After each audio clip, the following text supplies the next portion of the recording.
নমস্কার বন্ধুরা, গ্রিন সোলারের আরেকটা নতুন ভিডিওতে আপনাদের সবাইকে স্বাগত জানাই। আশা করি বন্ধুরা আপনারা এই গরম ওয়েদারে খুব ভালোভাবেই আছেন। চলুন বন্ধুরা, আজকে নতুন একটা সোলার সিস্টেমের ভিডিও চালু করা যাক। আজকে সোলার সিস্টেমটা 1 কিলো ওয়াটের সোলার সিস্টেম, যেখানে আমরা লুম সোলার কোম্পানির দুটো প্যানেল লাগাবো এবং একটা ইউটিএলের গামা 1 কিলোর ইনভার্টার এবং একটা এক্সাইডের 200 অ্যাম্পিয়ারের ব্যাটারি লাগাবো। প্রথমে আমরা স্ট্রাকচারটা লাগিয়ে নেবো। আজকে আমাদের যে লোকেশান, সেই লোকেশানটা বলে নেওয়া যাক একটুখানি। আমাদের আজকের লোকেশান হচ্ছে মাঝু, হাওড়া জেলার মাঝু অঞ্চলে। প্রথমে বন্ধুরা, আমরা আজকে যে সোলার সিস্টেমটা ইনস্টল করছি সেটা একটা ফার্ম হাউসে ইনস্টল করছি। এখানে চারিদিকে বিঘে বিঘে জমি আছে এবং এখানে চাষাবাস করা হয়। তার মাঝখানে একটা শুধুমাত্র ফার্ম হাউসের মতন একটা বাড়ি দুতলা আছে, যেখানে কোনো ইলেকট্রিসিটির কানেকশান নেই। এখানে এই সোলার সিস্টেমের মাধ্যমে কিন্তু পুরো সোলার থেকেই কিন্তু বাড়ির পুরো লোড চলবে। এই লোকেশানে 3টে লাইট এবং 2টো পাখা আছে, যেটা আপনার কিন্তু দিনের বেলা ম্যাক্সিমাম টাইম চলে এবং রাত্রের দিকে শুধুমাত্র লাইট এবং একটি পাখা চলে, যেটা সোলার সিস্টেমের মাধ্যমে কিন্তু পুরো লোডটাই চালানো সম্ভব হবে। এখানে আমরা 590 ওয়াট পিকের 2টো প্যানেল নিয়েছি, লুম সোলার কোম্পানির টপকন বাইফেসিয়াল প্যানেল।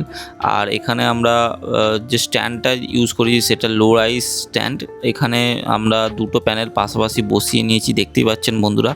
তো এখানে আমরা ফার্স্ট নাটের মাধ্যমে প্রথমে ছাদের উপরে ড্রিল করে পুরো স্ট্রাকচারটা বসিয়ে নেব এবং পরবর্তীকালে এটা কিন্তু আমরা ফাউন্ডেশন করে কিন্তু পুরো জিনিসটা জমিয়ে দেব। তাতে হাওয়ার যে প্রেশার, সেই প্রেশারটা লাগলেও কিন্তু স্ট্রাকচারে কোনো ক্ষতি হবে না। তো বন্ধুরা, আমরা সাধারণত যে সোলার সিস্টেমগুলো ইনস্টল করি চেষ্টা করি পুরো প্রপার এবং পারফেকশানের সাথেই কিন্তু সোলার সিস্টেমগুলো বসাতে, যাতে সোলার সিস্টেমের আউটপুটটাও খুব ভালো আসতে পারে এবং কোনো রকম প্রবলেম না হয়।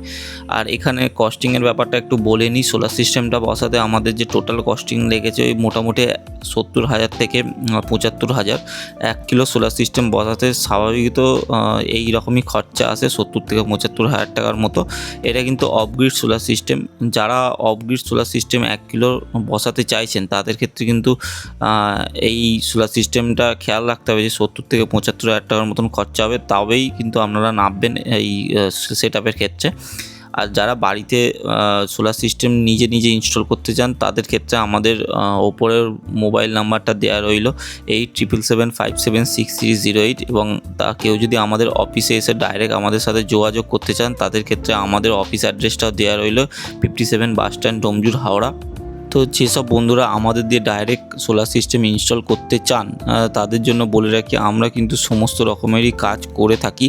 Of grid, on grid, hybrid, সমস্ত রকমের কাজ। এবং আমাদের ইএমআই ফেসিলিটিও কিন্তু এখন এর থেকে অ্যাভেলেবেল হয়ে গিয়েছে। আমরা ইএমআইয়ের মাধ্যমে কিন্তু সোলার সিস্টেম বসিয়ে দিচ্ছি। যাদের এককালীন টাকা খরচা করতে খুবই সমস্যার মুখে পড়েন তাদের ক্ষেত্রে খুবই সুবিধাজনক এই ইএমআই ব্যবস্থা।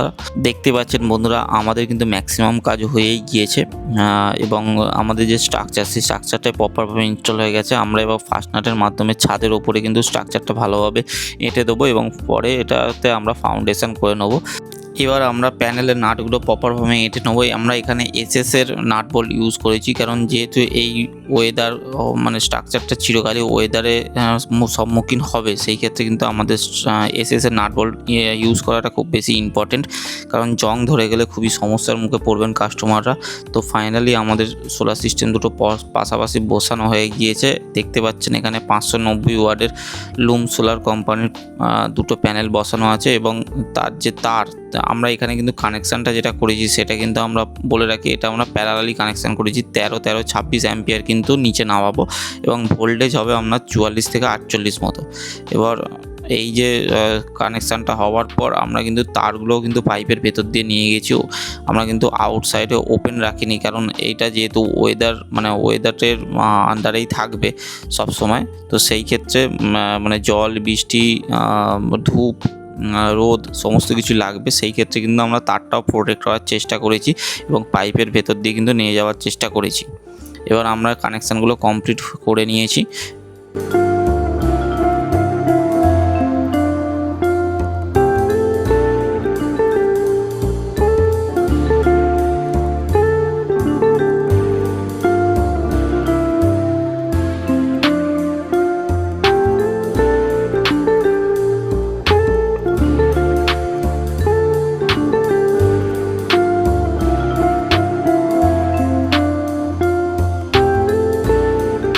তো বন্ধুরা, উপরে কাজ কমপ্লিট হয়ে যাওয়ার পর নিচের কাজও আমরা অলমোস্ট কমপ্লিট করে নিয়েছি। আমরা এখানে যে ইনভার্টারটা ইউজ করি সেটা ইউটেল কোম্পানির gamma plus inverter 1 kilo 2412 model number. দেখতেই পাচ্ছেন সিস্টেমটা কিন্তু অন হয়ে গেছে এবং ব্যাটারি কিন্তু প্রপারভাবে চার্জ হচ্ছে। মেন্স যেহেতু এখানে ইলেকট্রিকের অ্যাবসেন্ট, সেই জন্য এখানে কিন্তু ইলেকট্রিক শো করছে না, ইলেকট্রিক ফেজের নেই। এখানে একটা 200 অ্যাম্পিয়ারের লেড অ্যাসিড ব্যাটারি ইউজ করা হয়েছে এবং পুরো ওয়্যারিংটা কিন্তু আমরা দেখতে পাচ্ছেন যে আমরা প্রপার পাইপের ভেতর দিয়ে কিন্তু করেছি। মাঝখানে একটা ডিসি এমসিবি বক্সও লাগানো হয়েছে ইনকেস যদি ফিউচারে লাগে। থ্যাংক ইউ, ধন্যবাদ সবাইকে, ভালো থাকবে।